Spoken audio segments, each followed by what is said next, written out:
Mute है क्या? हाय। हाँ काका, सुनाई दे रहा है? हाँ, हाय, गुड इवनिंग। Good evening. सुनाई दे रहा है ना? हाँ, सुनाई दे रहा है, सुनाई दे रहा है। और दिखाई भी दे रहा है।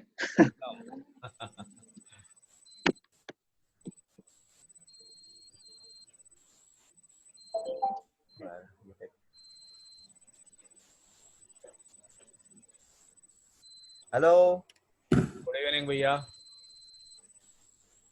हॅलो, ऐकू येते का? हो हो, येतोय ऐकू. हॅलो, ऐकू येते का? Yes yes. हॅलो, ऐकू येते का? हो येस. येस. हॅलो हा, हॅलो, काका, माझा आवाज ऐकू येतोय? हो तन्मय, तुझा आवाज येतोय. Okay okay.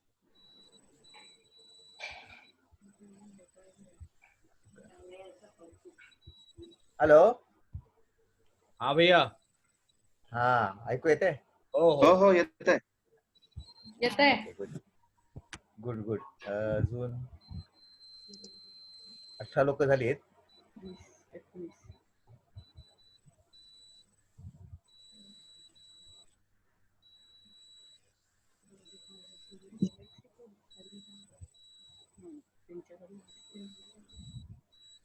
Hello Bhave madam, good evening. Mahesh, नमस्कार. नमस्कार नमस्कार. भैया 22 लोग हो गए, स्टार्ट करेंगे अपन. ओके, चालेल. आता आपण जे सेशन आता घेतलेलं आहे ते young and rising mountain chain म्हणजे हिमालय कसं तयार झालं आणि त्याच्याबद्दल सांगतील ते तन्मय दीपक. तर तन्मय, सुरू करू शकतोस. ओके, थँक्यू काका.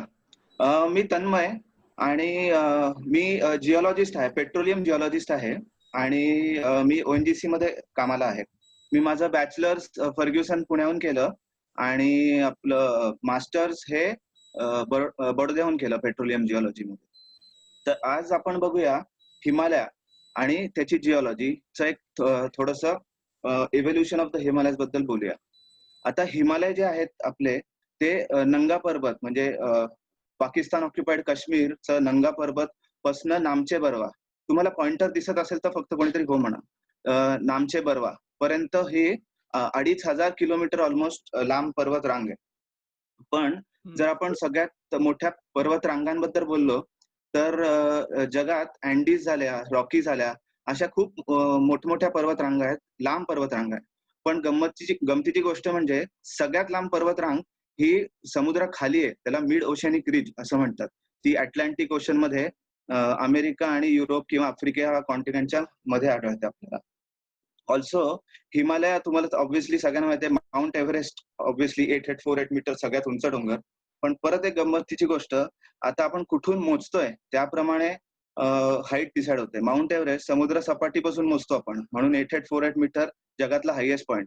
पण डोंगर सगळ्यात मोठा जर म्हटला तर हवाई आयलँड्स वरती जो एक डोंगर आहे माउंट किया नावाचा, तो सगळ्यात जगातला उंच धरतात. जर आपण त्याची मेजरमेंट केली ही पाण्याच्या लेवल म्हणजे समुद्र सपाटीपासून जर मेजर केलं तर तो ऑलमोस्ट 10,000 मीटरचा डोंगर आहे. सो हे आता वरती जे सेंटेन्स लिहिलंय, young and rising mountain chain. Young and rising का, तर जो हिमालय आहे त्याचा जन्म किंवा त्याचं एव्होल्युशन सुरू झालं अराउंड 5 कोटी वर्ष, म्हणजे जिओलॉजी मध्ये आपण त्याला 50 मिलियन इयर्स 55 मिलियन इयर्स म्हणतो, म्हणजे 5 कोटी वर्षापूर्वी सुरू झालं एव्होल्युशन.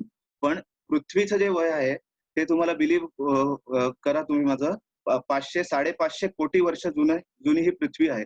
त्या मानाने जे हिमालयज आहेत ते फक्त 50 कोटी वर्ष जुने आहेत. So relatively they are young. And just to give you perspective, आपले जे अरावली माउंटन्स आहेत, अरावली डोंगर ह्याचे राजस्थान पासून दिल्ली पर्यंतचे, ते 16 ते 20 कोटी वर्ष जुने आहेत. आणि आपलं जो सह्याद्री आहे तो साधारण 6.5 कोटी वर्ष जुना आहे. आणि रायझिंग म्हटलं तर ही जी प्रोसेस आहे हिमालयन फॉर्मेशनची, एव्होल्युशन आपण बोलूच्या पुढे, ती अजूनही चालू आहे. जे आपल्याला हे मॅनिफेस्टेशन त्याचं म्हणजे जे अर्थक्वेक्स अजून आपल्याला आढळतात किंवा लँडस्लाइड होतात, त्याचं रिझन अजून असं आहे की हिमालय जे आता एव्होल्युशन अजून त्याचं जे सुरू आहे, अजूनही म्हणजे आपण बोलूया पुढे, प्लेट्स, टेक्टॉनिक प्लेट्स त्याच्या एकमेकांना आपटून ते अर्थक्वेक कधी कधी आपल्याला हिमालयात आढळतात. तर पुढे जाऊया. तर हिमालयाच्या एव्होल्युशनसाठी आपल्याला थोडंसं प्लेट टेक्टॉनिक्स बद्दल बोलावं लागेल. प्लेट टेक्टॉनिक्स म्हणजे काय, तर आपल्याला जे जग आता दिसतंय की इंडिया इथे, आफ्रिका अमक्या ठिकाणी, नॉर्थ अमेरिका, साऊथ अमेरिका जिथे आहे, तिथे 22 कोटी वर्षापूर्वी किंवा म्हणजे जगाच्या हिस्ट्रीमध्ये त्या ठिकाणी, म्हणजे आजच्या ठिकाणी सगळे कॉन्टिनेंट नव्हते. ते कॉन्टिनेंट पूर्ण बदलत आहेत. तर ते कसं, तर आता आपण डावीकडे हे इमेज बघितली, तर पाणी जर खालून पाणी गरम करतो आपण, तेव्हा पाण्याचे जेव्हा गरम आग लागते त्याला, खालचे मॉलिक्युल्स गरम होतात, ते वरती जातात आणि असं ती एक चेन रिएक्शन तयार होते. त्याला कन्व्हेक्शन करंट असं म्हणतात. तर कन्व्हेक्शन करंटमुळे ते पाणी बेसिकली गरम होतं पूर्ण. तर सेम लॉजिक आपण पृथ्वीला लावूया. हा एक पृथ्वीचा क्रॉस सेक्शन आहे, म्हणजे पृथ्वीला कापलंय मधून. आतला भाग जो असतो पृथ्वीचा तो खूपच गरम, ऑलमोस्ट सनच्या टेम्परेचरचा हा भाग असतो आणि तो खूप गरम असतो. त्याच्यावरती मॅन्टल असं नावाचा एक लेअर असते. तर मॅन्टल ही साधारण सेमी सॉलिड, आणि जसं जसं आपण वर येतो इथे या पॉइंट पर्यंत, तर ती ऑलमोस्ट लिक्विड किंवा सेमी सॉलिड असते. आणि ही वरची जी लेअर आहे ही साधारण फक्त 40 ते 50 किलोमीटरची लेअर आहे. व्हेअर ॲज टोटल हे सगळं 3,500, 4,000 किलोमीटर त्याचा रेडियस आहे पूर्ण पृथ्वीचा. तर ही जी लेअर आहे वरची, ही एका दुधावरच्या साईसारखी आपण पकडूया. सो जेव्हा हा जो कोर आहे तो खूपच गरम आहे, ह्या गरम कोरमुळे हे जे सेमी सॉलिड मॅन्टल आहे त्याच्यात कन्व्हेक्शन करंट तयार होतात. आणि ह्या कन्व्हेक्शन करंटमुळे जो आपली जी दुधावरची साय, म्हणजेच लिथोस्फिअर म्हणतो आपण त्याला इन जिओलॉजिकल टर्म्स, लिथोस्फिअर आपले डोंगर, दऱ्या, जे काय आपल्याला जमिनीवर दिसतं, that is all constituted in the lithosphere. So ह्या कन्व्हेक्शन करंटमुळे हे लिथोस्फिअर फाटतं आणि कुठे कुठे आत डायजेस्ट होतं. सो सारखं नवीन लिथोस्फिअर जन्माला येतं आणि कुठेतरी त्याचे निधन होतं. सो ह्या सगळ्या सायकलनी आपलं जे प्लेट्स आहेत त्याला प्लेट्स म्हणतात. प्लेट्स म्हणजे जे लँडमास आपल्याला दिसतो वरती, समुद्राच्या वरती, त्याला आपण प्लेट म्हणूया साधारण. सो तुम्ही जे बघत असाल या पॉइंट पासून 22-22.5 कोटी वर्षापासून आजपर्यंत कशा ह्या प्लेट्स एकत्र होत्या आणि त्याला पॅन्जिया म्हणायचे. आणि मग हळूहळू प्लेट्स वेगळ्या व्हायला लागल्या. कशाने, तर आपण जे आता डिस्कस केलं या मेथडनी, कन्व्हेक्शन करंट्सनी, आणि ह्या सगळ्या मेथडला प्लेट टेक्टॉनिक्स म्हणतात. आणि ही थेरी साधारण अधिक 30-40 वर्षापूर्वी जन्माला आली. आणि ह्या थेरी नंतर एव्होल्युशन ऑफ हिमालयाज म्हणा किंवा एव्होल्युशन आणि जिओलॉजीमध्ये एकदम रेव्होल्युशनरी थेरी होती. आणि मग आता आपण हे गोंडवाना आणि लॉरेशियामध्ये ते डिवाइड झालं. जे टोटल सगळं एकत्र होतं ते हळूहळू गोंडवाना आणि लॉरेशियामध्ये डिवाइड झालं. आता ही जी प्लेट टेक्टॉनिक्स थेरी होती ती तर आता 30-40 वर्षापूर्वी आली आहे. पण पूर्वी जेव्हा ब्रिटिशकालीन इंडियामध्ये आपलं मध्य प्रदेश, हे गडचिरोली किंवा झारखंड मध्ये गोंड नावाची एक ट्राईब असते. तर त्या एरियामध्ये हे ब्रिटिश लोक अभ्यास करत होते दगडाचा. त्याच्यात ते त्यांना फॉसिल्स वगैरे सापडले. तर त्यांना असं आढळलं की हे जे फॉसिल्स आहेत ते आफ्रिकेत म्हणा, साधन आफ्रिका, आपल्या सदर्न अमेरिका, ऑस्ट्रेलिया, अंटार्क्टिकामध्ये पण सिमिलर फॉसिल सापडतात. सो त्यांना असा अंदाज आला की हे कधीतरी एकत्र जोडलेले असतील. सो आणि हे प्रूव्ह झालं ह्या प्लेट टेक्टॉनिक थेरीमुळे. आणि तिसरी गोष्ट लक्षात ठेवायची म्हणजे एक मधलं तेथिस ओशन. तेथिस ओशन म्हणजे जेव्हा इंडिया आणि एशिया, म्हणजे इंडिया वेगळं होतं एशियापासून एक साधारण 10 कोटी वर्षापूर्वी, तेव्हा इंडिया आणि एशियामध्ये एक मोठा समुद्र होता. त्याचं नाव होतं तेथिस ओशन. आणि तेथिस ओशन मध्ये जसे आजच्या नद्या, इंदस नदी झाली, गोदावरी झाली, गंगा नदी झाली, जी समुद्रात जाऊन सगळे आपले सेडिमेंट्स, म्हणजे वाळू जी डोंगरातून ती पोखरून आणते, ते सगळं डिपॉझिट करतात, तसंच हे तेथिस मध्ये डिपॉझिशन सुरू होतं. फ्रॉम म्हणजे इतके कोटी वर्षांपासून. आणि हे सगळे जे डिपॉझिट्स आहेत त्याचा पुढे उल्लेख येईल.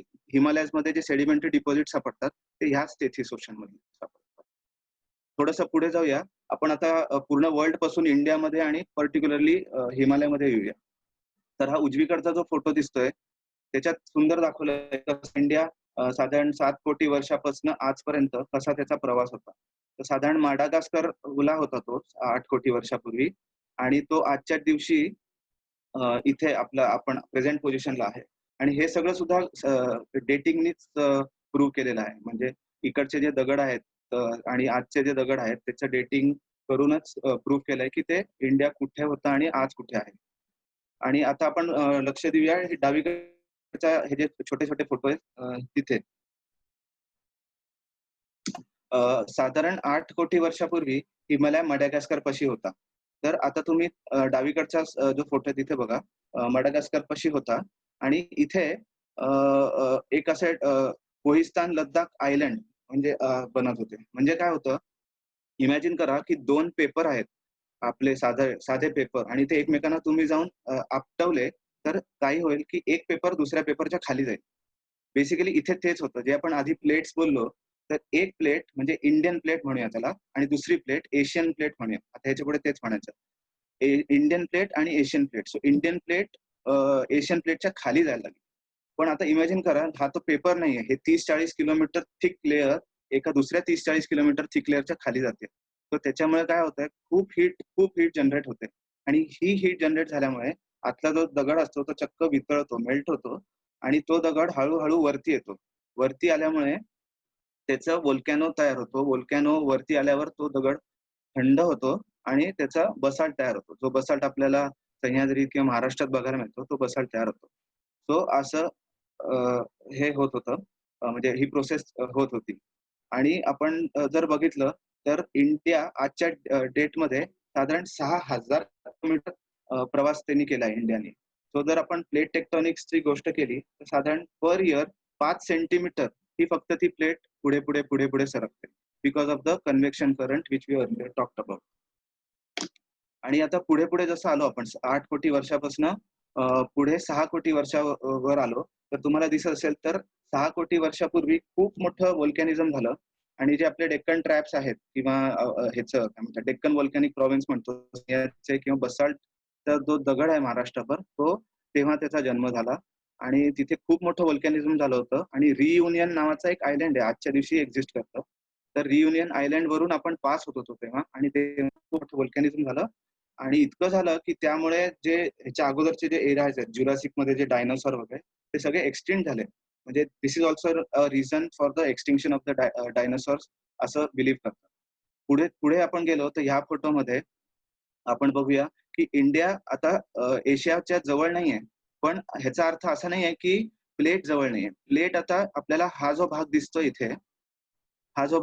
इथे हा समुद्राच्या वरती आहे. पण इथे समुद्र असला तरी खाली प्लेट एक्झिस्ट करते अजून. So plate to plate pollution सुरू झालं आणि हिमालयाचं आपण जे यंग चेन जेव्हा म्हणत होतो की 5 कोटी वर्षापूर्वी बिल्डिंग ऑफ द हिमालय सुरू झालं. So this is the point where the actual Himalaya building start आहे. आणि आता ह्या पोझिशन मध्ये जेव्हा पेपरला पेपर आपण आपटवत होतो, आता पेपर भिंतीला आपटवला तर कसं पेपर क्रम्पल अप होईल म्हणजे चुरगळेल. तर चुरगळल्यामुळे असा वर येईल तो पेपर. तर पेपर वर आल्यामुळे जसं फिलिंग येईल आपल्याला म्हणजे जसं दिसेल इमॅजिन की दगड म्हणजे प्लेटला आपटते आणि Himalayas have started to rise. आणि परत तेथीस ओशनचं पण परत ही स्लाइड आपण थोडं जास्ती जिओलॉजिकली बोलूया. तुम्ही लक्ष ठेवा 1 आणि 1. तर परत 8 कोटी वर्षापूर्वी जेव्हा मी म्हणालो की आयलंड तयार झाले तर हे आयलंड आजचं एक्झाम्पल द्यायला झालं तर जपान किंवा इंडोनेशिया हे जे आयलंड आहेत तर तिकडची प्लेट अशीच खाली जाते आणि ते तयार होत आहेत. सिमिलर आयलंड्स वेअर गेटिंग म्हणजे त्याचं जेनेसिस तसं होतं. उजवीकडचा जो एक क्रॉस सेक्शन आहे त्याच्यात पण आपल्याला हा एक असा व्ही हिरव्या रंगाचा व्ही जो दिसतोय ती एक प्लेट आपली ही जी प्लेट आहे Indian plate it is going below the Asian plate. ह्या घर्षणामुळे इथे ते व्होल्कॅनिझम तयार होत आहे आणि आयलँड तयार होत आहे. थोडं पुढे गेलं 2 नंबरच्या फोटोमध्ये थोडं पुढे गेलं तर आता इंडिया साधारण इक्वेटर पाशी आलाय. आणि जे अगोदर आपण आयलँड तयार झाले होते ते जाऊन एशियन प्लेटला आदळत आहेत. अजून पुढे गेलं तर अजून इंडिया इक्वेटर पार करायला लागलाय आणि ह्या पॉइंटला तुम्ही जे बघितलं की आयलँड जाऊन आपटले एशियन प्लेटला, आता इतके जवळ आले की म्हणजे इतकं प्रेशर वाढलं की ते हळूहळू जागाच नाही उरली आणि जे आपले चुरगळतो पेपर तसे हिमालय चक्कपैकी वर यायला लागले. म्हणजे द जिओलॉजिकल फोर्सेस हे सो मच, फिजिकल फोर्सेस हे सो मच की हा जो डोंगर आहे, सॉरी, हा जो दगड खाली तयार झाला तो आता हळूहळू वर यायला लागला. आणि 4 नंबर मध्ये बघितलं तर आता हे चांगलंच म्हणजे हिमालयन बिल्डिंग प्रोसिजर 5 कोटी वर्षापासून 4 कोटी वर्षापासून आजपर्यंत. आणि हा जो लाल दगड आहे तो बेसिकली लाल जो दगड आहे तो जे घर्षणामुळे जो दगड तयार झाला होता जमिनी खाली मॅग्मानी, ग्रॅनाइट असं म्हणतात. आणि हा ग्रॅनाइट म्हणजे आपण ओट्यावर असतो किंवा सगळ्यांनाच ग्रॅनाइट माहिती आहे. हा ग्रॅनाइट जमिनी खाली जर तयार झाला तर ग्रॅनाइट म्हणतात आणि जमिनीवरती जर तयार झाला लावापासून दगड तर त्याला बसाल्ट असं म्हणतात. तर हा ग्रॅनाइट आता वर आला 4 नंबर मध्ये, म्हणजे 4-4.5 कोटी वर्षापूर्वी हा वरती आला. आणि LB म्हणजे लद्दाख बॅथोलिथ, म्हणजे लद्दाख मध्ये जो ग्रॅनाइट मिळतो तो हा ग्रॅनाइट. सो इमॅजिन की काय प्रेशर आणि काय फोर्सेस असतील to bring such a big plate up into the sky. आणि आज आपल्याला माहिती आहे की लद्दाख आणि ह्याची हाईट काय आहे. आणि फायनली जो 5 नंबरचा फोटो आहे तो खाली उजवीकडे एक फोटो दिलाय, त्याच्यात तुम्ही एकदम सिंपल दाखवलंय. एक प्लेट एकाच्या खाली जाते आणि दुसरी प्लेट त्याला आपटते. तर ह्या क्रम्पलिंगमुळे, चुरगळल्यामुळे ही कशी माउंटेन रेंज तयार झाली. सो एकदम शॉर्ट मध्ये जर सांगायचं तर this is the process of the evolution of Himalaya. आणि मी फारच अगदी शॉर्ट मध्ये सांगितलं कारण ऍक्च्युली ह्याच्यावर प्रत्येक एपिसोडवर एक PhD लोक करतात आणि खरंच PhD असते. So this is a very very vast topic.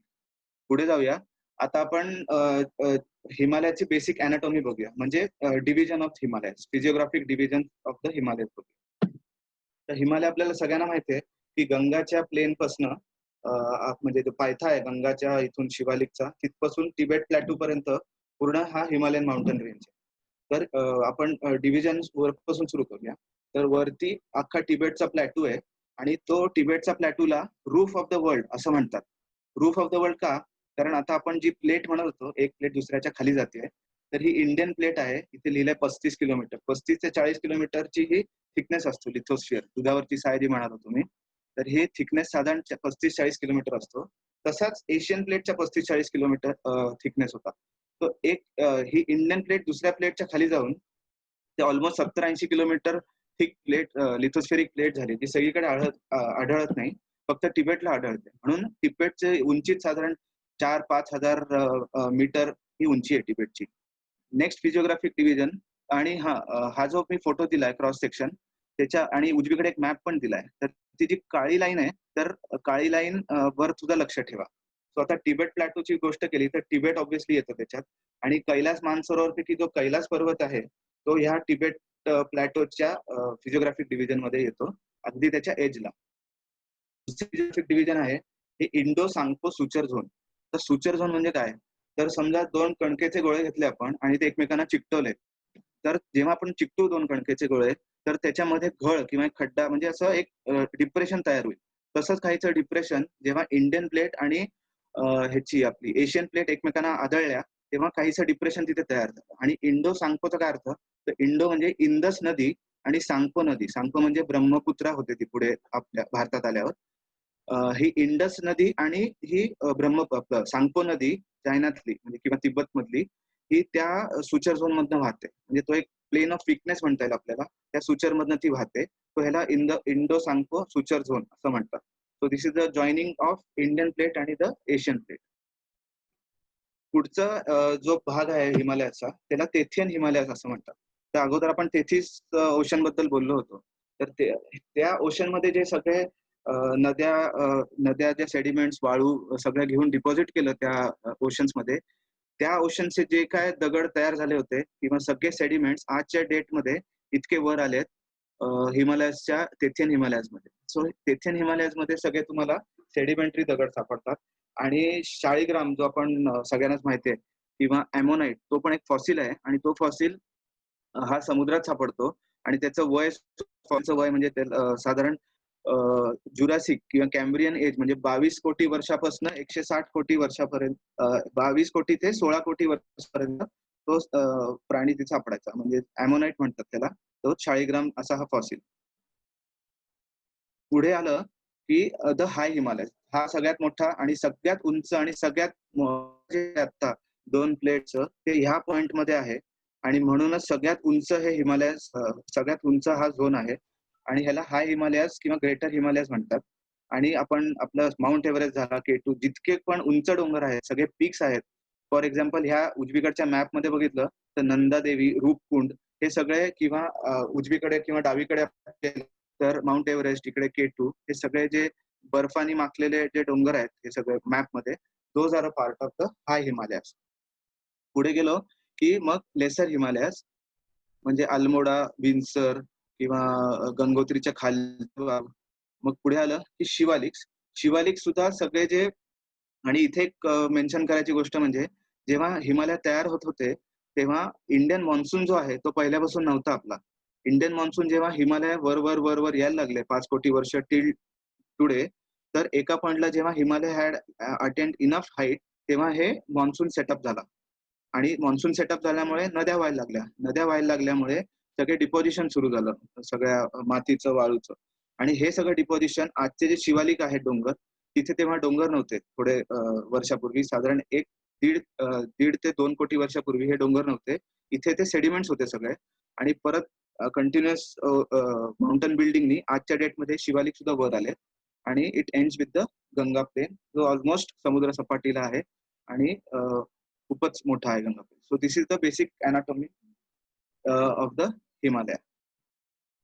आता हे थोडासा अवघड फोटो दिसतोय, पण just to tell you the geology of the, आता इमॅजिन आपण हीच जी लाईन आहे उजवीकडे, हीच लाईनीला आपण जर कापलं डोंगरांना, आणि जिओलॉजिकली स्पीकिंग हा जो पहिला भाग आहे तिबेट प्लॅटूवाला, तिथे जिओलॉजिकली स्पीकिंग 3 दगड असतात, सेडिमेंटरी, इग्नियस आणि मेटामॉर्फिक. मी पुढे सांगेनच. तर इकडे इग्नियस दगड सापडतात. हा जो भाग आहे तेथीस हिमालय, इथे सेडिमेंटरी दगड सापडतात.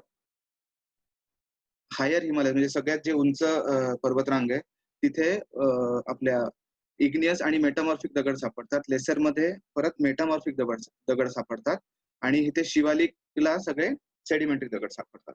So basically this is how the geology goes if you cut a cross section into the Himalaya mountain range. आणि हा पण एक मॅप आहे ह्याचा, जिओलॉजिकली कसे कुठे काय दगड सापडतात. आणि trust me, this is a very simple version of a geological map. So हा जर तुम्ही घेऊन फिरला कुठे डोंगरात, आय मीन हिमालयामध्ये, तर तुम्हाला साधारण अंदाज येईल की तुम्ही काय प्रकारचे दगड तुम्हाला आढळतील. Just to give you an example, हा जो निळा पट्टा चालू आहे, this is the Tethyan Himalaya sedimentary दगड. आणि हा जो असा पिंकिश कलर चालू आहे, इथे जर तुम्हाला माझा माऊस दिसत असेल तर that is the high Himalayas. आणि जस्ट एक ओव्हरले करून तुम्हाला दाखवतो, तुम्हाला पाहिजे तर मी पाठवू शकतो. खुश. सो जिओलॉजी बस झालं. आता आपण फोटो बघूया. तर मागच्या वर्षी मी लेह लडाखला गेलो होतो, तर मी म्हटलं तिथलेच फोटो दाखवूया. आपण टांगलांगला पासनं नुब्रा व्हॅली आणि मग स्पितीचे फोटो बघूया पटकन. सो जस्ट तुम्ही हा जो एक मॅप बघताय आणि परत एक क्रॉस सेक्शन आहे. हा क्रॉस सेक्शन, ही जी लाईन दिसते त्याच्या अलॉंग आहे. सो आपण प्रवास करूया आता टांगलांगला पासनं नुब्रा व्हॅली पर्यंत. आणि हे जे चिन्ह दिसत आहेत त्याचा पण काहीतरी अर्थ आहे. हे जे डॅश डॅश आहे तो म्हणजे सेडिमेंटरी दगड तेथियन हिमालयाचा. प्लस प्लस म्हणजे जो ग्रॅनाइट. पुढे गेलं की व्ही म्हणजे इग्नियस आणि हे म्हणजे मेटामॉर्फिक. तर जस्ट शॉर्ट मध्ये सांगायचं तर ह्या नद्या ज्या घेऊन येतात सगळे दगड, त्याला सेडिमेंटरी दगड म्हणतात. एक सेडिमेंटची लेअर दुसऱ्या सेडिमेंटच्या लेअरवर हळूहळू डिपॉझिट होते आणि ते दगड तयार होतात, त्याला सेडिमेंटरी म्हणतात. आपल्या ह्याच्या पृथ्वीच्या गर्भातून जो लावा बाहेर येतो आणि जो थंड होतो आणि जो दगड तयार होतो त्याला इग्नियस दगड म्हणतात. आणि इग्नियस किंवा सेडिमेंटरी दगडावर तुम्ही खूप प्रेशर किंवा खूप टेम्परेचर किंवा कॉम्बिनेशन ऑफ बोथ असं अप्लाय केलं तर त्यांनी मेटामॉर्फिक दगड तयार होतात, जे तुम्हाला पुढे नुब्रा व्हॅलीला एक खालसार नावाचं गाव आहे त्या एरियामध्ये तुम्हाला सापडतात. आणि इट फर्दर कंटिन्यूज टू परत ग्रॅनाइट आणि असे दगड सापडतात आपल्याला पुढे. तर आम्ही लेहला जेव्हा गेलो होतो तेव्हा हा ऍक्च्युली सेकंड लास्ट डे आमचा. आम्ही सोमोरुरीहून सोकरला आलो. सोकर तिथे काय ब्लॅक क्रेन नावाचा काहीतरी क्रेन असतो, तो फेमस आहे, तो सापडतो. त्या सोकरवरून एक डेब्रिंग नावाचं गाव आहे. त्या डेब्रिंगहून आपण Taglangla, that is the second highest motorable road, त्या टांगलांगला वर चढतो. इथे साधारण इथे कुठेतरी तो टांगलांगला आहे. जस्ट दाखवायचं होतं की हे इथे आपण सेडिमेंटरी टेरेन मध्ये आहोत आणि मस्त इथे पाऊस लागला आम्हाला आणि टांगलांगला जेव्हा वरती पोहोचलो तर तो पावसाचा बर्फ झाला. सो आता टांगलांगला पार करून आम्ही खाली आलो आणि तिथे एक लाटो नावाचं गाव आहे. लाटो पासून उपशी पर्यंत साधारण 20-30 किलोमीटरचा एक पट्टा आहे. तर इथे फॅन्टॅस्टिक जिओलॉजिकल फॉर्मेशन दिसतात. हे असे तुम्हाला दिसत असतील तर सरळ सरळ सरळ सरळ हे असे व्हर्टिकल झालेले दगड आहेत आणि हे सेडिमेंटरी दगड आहेत. हे सँडस्टोन म्हणतात त्याला आणि एक तुम्हाला टिपिकल लाल रंग पण दिसत असेल त्याच्यात. तो सँडस्टोन मध्ये असलेल्या अगदी बारीक आयरन किंवा त्याचं आयरन ऑक्साईड हे बेसिकली गंजतो आणि गंजल्यामुळे हा लाल रंग येतो. सो हे अगदी एकदम फॅब्युलस 20-30 किलोमीटर तुम्हाला बघायला मिळतं लाटो पासनं. आणि अजून एक सांगायचं राहिलं, खाली उजवीकडे तुम्ही हा क्रॉस सेक्शन पण बघत राहा. आपण कसा प्रवास करतोय मी त्या लाल गोळ्यांनी दाखवलाय. आपण आता सेडिमेंटरी लेअर जो आपल्याला दिसतोय आणि सेडिमेंटरी लेअर नेहमी हॉरिझॉन्टल डिपॉझिट होतो आणि आजच्या डेटमध्ये तुम्हाला दिसतंय की हा उभा आहे. म्हणजे imagine the forces which must have acted on these, की ते आडव्याचे उभे झाले. पुढे गेलो की हा मला एक गुगल इमेज टाकली आहे मी मस्त आणि उपशी ते लाटोहून उपशी म्हणत होतो मी. तर हे इथे उपशी गाव आहे. तर उपशीला येताना हे डावीकडचे जे दिसत आहेत त्याला इंदस फॉर्मेशन म्हणतात आणि इथे सुद्धा तुम्हाला ते लेअरिंग दिसू शकेल. आणि इकडून ही इंदस नदी आणि डायरेक्ट तो इंडो सांगपो सुचर झोन जी म्हणत होतो, एक थोडीशी घळ तयार होते, खड्डा तयार होतो, तीच ही घळ आणि ती इंदस नदी इथे वाहते. आणि उजवीकडे हा लद्दाख म्हणजे लेहचा एरिया आहे. इथे लेह आहे आणि पुढे जाऊन संगम आहे. हाच तो संगमचा फोटो. आणि संगमच्या इथे खाली तुम्ही बघत असाल तर एक असं छोटं धाबा कम तिथे असं म्हणजे दुकान आहे छोटंसं. तिथून आपण उजवीकडे बघितलं तर हा मी जो फोटो टाकलाय स्वतःचा आणि मागे समजा तुम्ही बघितलं तर तुम्हाला दगड दिसतील, ते फोल्डेड आहेत, चक्कपैकी folded. So this is also again sedimentary rocks which are folded. आणि हे फोल्डिंग सुद्धा ह्याच्याच दोन प्लेट एकमेकांना आपटल्यामुळे त्या फोर्सेसनीच दगड अक्षरशः फोल्ड झाले. आणि दुसरी एक इथे बघण्याची गोष्ट म्हणजे अनकन्फॉर्मिटी. आणि ही अनकन्फॉर्मिटी म्हणजे इथे हे दगड हे जुने आहेत आणि हे आता रिसेंट जे पाऊस पाणी पडलं त्यांनी मातीवर आली आहे आणि हे लाईनीच्या वरती वेगळा दगड आहे, खाली वेगळा दगड आहे. आणि जिओलॉजीमध्ये याचे बरेच ऍप्लिकेशन आहे.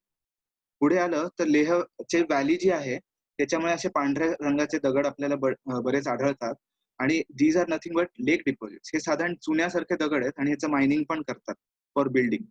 तर तुम्ही खाली डावीकडे जो मॅप आहे गुगल मॅप त्याच्याकडे बघा. हा जो पॅंगॉंग लेक आहे तो कसा पॅंगॉंग लेक तर सगळ्यांनाच माहिती आहे. इमॅजिन ही जी इंदस नदी वाहत होती आपल्या लेह व्हॅलीमध्ये, तर ती एका पॉइंटला साधारण 2 लाख वर्षापूर्वी डेटिंग केलेलं आहे. 2 लाख वर्षापूर्वी ही इंदस नदी डॅम म्हणजे कुठेतरी त्याला अडथळा आला.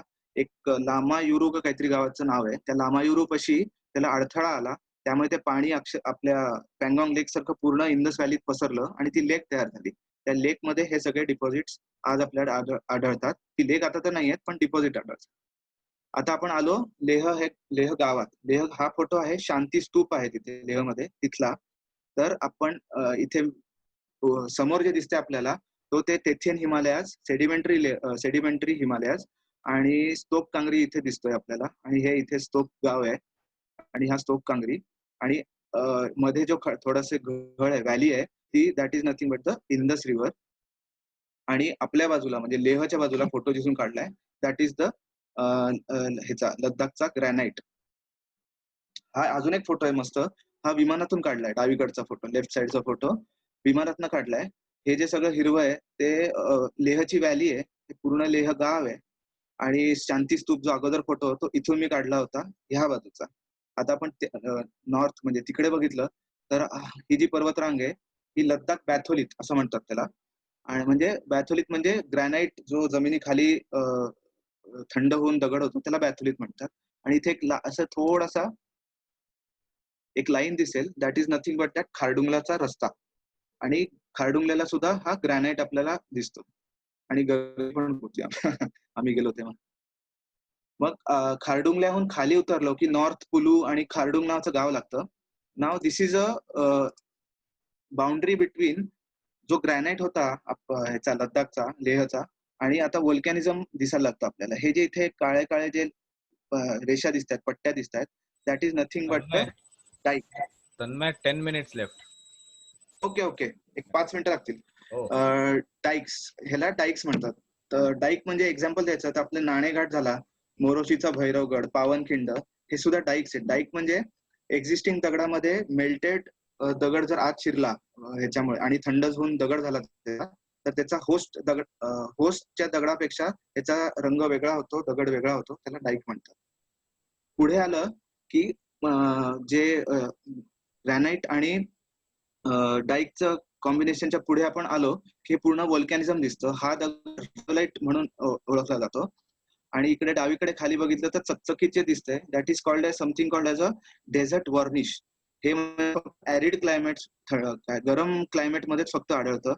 मँगनीज आणि आयरन ऑक्साईड एक मायक्रो ऑर्गॅनिझम्स असतात, ते सिक्रीट करतात आणि सगळीकडे ते मायक्रो ऑर्गॅनिझम्स फक्त ऍरिड क्लायमेटमध्ये, गरम क्लायमेटमध्येच जन्माला येतात आणि ते आणि पूर्ण दगडांवरती ते कोटिंग करतात. This is called as desert varnish. पुढे खाली आलं की खालसार नावाचं गाव लागतं. खालसार गावापाशी हे तुम्हाला उजवीकडे मेटामॉर्फिक दगड सापडतात. हे असं फोल्ड केलेलं पेपर खारी सारखं दिसतंय, म्हणजे आपण खाण्याची खारी जी असते, टोस्ट खारीपैकी खारी. पण इथला रंग बघा आणि डावीकडचा जो फोटो आहे तिथला रंग बघा, तर ऍक्च्युअली ह्याचा रंग असा खूप ब्रिलियंट ब्लू ग्रीन असा कलरचा होता. आणि this is called as a metamorphic chlorite schist. Chlorite एक मिनरल आहे ज्याच्यामुळे तो रंग निळा रंग येतो, आणि शिस्ट म्हणजे मेटामॉर्फिक दगडाचा एक टाईप आहे. आता हे जे आहे आपल्याला हिमालयामध्ये ॲल्युअल फॅन म्हणतात ह्याला. हे ज्या पंख्यासारखं दिसतं, एक कोनिकल डिपॉझिट असतं आणि त्याला ॲल्युअल फॅन म्हणतात. म्हणजे काय, तर डोंगरातून नदी वाहत येते आणि आपलं स्लोप चेंज झाल्यामुळे त्याला सडनली सगळं जे आपल्यामध्ये सेडिमेंट असतं ते डिपॉझिट करते आणि त्याला ॲल्युअल फॅन असं म्हणतात. आणि ह्या उजवीकडचा, just to give you an idea, उजवीकडे केवढा मोठा ॲल्युअल फॅन आहे, इथे छोटीशी गाडी दिसते आणि ह्या ॲल्युअल फॅनची साईज बघा. आता शेवटचं म्हणजे नुब्राला पोहोचलो आपण. नुब्राला पोहोचलो. नुब्राला सँड ड्यून्स आहेत भरपूर. तर नुब्रा जी व्हॅली आहे, नुब्रा आणि शोक नद्या इथे येऊन एकत्र होतात आणि संगम आहे त्याचा. ती व्हॅलीमध्ये खूप मोठी लांबच्या लांब व्हॅली आहे आणि तिथे आता जे अगोदर दाखवलं ते ॲल्युअल फॅन्स मध्ये आलेले सगळे सिल्ट सँड खाली येतात आणि खूप इथे वारा वाहतो. ह्याच कॉम्बिनेशनमुळे खूप वर्षानुवर्ष सगळे सँड आणि वाऱ्याच्या कॉम्बिनेशनमुळे हे जे ड्यून्स तयार झाले ते इथे हुंदरच्या गावात, म्हणजे शोकच्या व्हॅलीमध्ये हे सगळे हुंदरचे ड्यून्स तयार झाले. कारण साधारण इतकी मोठी व्हॅली आय थिंक आपल्या आत्ताच्या प्रवासात फक्त इथे हुंदर पाशी आपल्याला सापडते. म्हणून हे सँड ड्यून्स खूप फेमस आहेत आणि एकदम आउट वर्ल्डली वेगळंच दिसतं. आणि हे ते 2 हम्प कॅमल्स जे फक्त मंगोलियापासून इथपर्यंत आपल्या लद्दाख पर्यंत सापडतात, ते हे 2 हम्प कॅमल्स. तर आपला जो प्रवास होता हा पूर्ण झाला. Just to give an idea की हिमालयन जिओलॉजी आपण जी आता 35-30 मिनिटात ऐकली तेवढी सोपी नाही. आता आपण एक फोटो फक्त बघूया स्पिती व्हॅलीचा. आणि स्पिती व्हॅलीमध्ये आता डावीकडे बघूया कसा सुंदर तो दगड फोल्ड झालाय, खूपच सुंदर दिसतं. उजवीकडे बघितलं तर हा मूड, MUDH, मूड नावाचं गाव आहे. त्या मूड नावाच्या गावापाशी बघितलं तर हा एक डोंगर रांग दिसते आणि पूर्ण हे जे सेडिमेंटरी लेअर्स आहेत ते पण सुंदर दिसतात. आणि सांगायचं काय तर 1 centimetre sedimentary layer horizontal accumulate व्हायला 1000 वर्ष लागतात. जस्ट इमॅजिन की एवढं सगळं लेअर तयार व्हायला किती वर्ष लागली असतील. आणि हे जे मी सांगतोय स्पितीचं, हे सुद्धा तेथियन हिमालयाज आहेत, ते आपण अगोदर बोललो, किंवा टांगलांगला मध्ये जे आपल्याला तेथियन हिमालय दिसले तेच हे हिमालयाज आहेत. पण पूर्णपणे इथे वेगळे आहेत. इथे शाळीग्राम सापडतात, फॉसिल सापडतात, पण टांगलांगलाचे इथे फॉसिल फारसे सापडत नाहीत किंवा ऑलमोस्ट नाहीच सापडत. सो 200 किलोमीटर 300 किलोमीटर आपण खाली आलो स्पिती व्हॅलीमध्ये, तर जिओलॉजी एवढी चेंज होते. आणि असंच नेपाळमध्ये गेलो, करत करत अरुणाचल प्रदेशमध्ये गेलो तर जिओलॉजी इतकी वेगळी होते. So I just wanted to give you a short evolution of Himalaya आणि बेसिक जिओलॉजी, कुठे काय दगड सापडतात आणि एक साधारण मॅप घेऊन गेलो तर कुठे काय दगड सापडू शकतात. सो विथ दिस मी संपवतो. थँक्यू. Stay safe. आणि हा एक पँगॉंगचा फोटो आहे. थँक्यू. कोणाला प्रश्न असतील तर त्यांनी विचारू शकता. मला सजेशन द्यायची आहे. तू एक तर फारच छान प्रेझेंटेशन दिलं आणि Thank you. ज्या ज्या ठिकाणी गेलो होतो त्याच्यात पुन्हा एकदा जाऊन, आणि मला फार आवडेल की असं तुझ्या बरोबर सगळी आपण एक एक्सपिडिशन करायला फारच आवडेल. नक्कीच. सगळं लाईफ बॅक टू नॉर्मल येण्याची वाट बघू, पण तिथे प्रत्यक्ष जाऊन आता तुझे इतकं सुंदर वर्णन केलंस, फारच छान. म्हणजे थँक्यू. अर्थात हा जो हिमालयाचा मोठा परिसर आहे, त्या परिसराबद्दल 35 आणि 40 मिनिटात बोलणं हे जरा कठीण जातं. सगळ्यांना नक्कीच फास्ट वाटलं असेल, खूप फास्ट आहे असं वाटलं असेल, पण तरी देखील त्यांनी प्रयत्न केला. खूपच छान. आणखी कोणाला काही विचारायचंय का? हा, मला एक विचारायचंय. हॅलो. हा बोला. मला एक विचारायचंय. अपर्णा कुलकर्णी बोलते. ओके.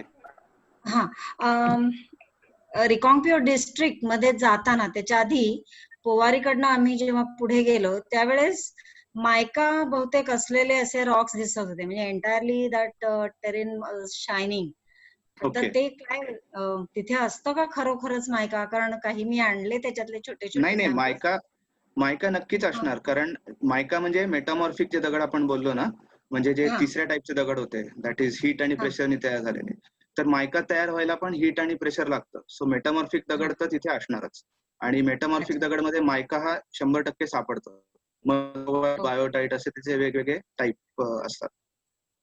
पण एंटायरली म्हणजे तो असा झगमगत होता दुपारच्या उन्हामध्ये. हो, नक्कीच. Hello, doctor Alekar here. Can you hear me? Yes. खूप छान प्रेझेंटेशन झालं.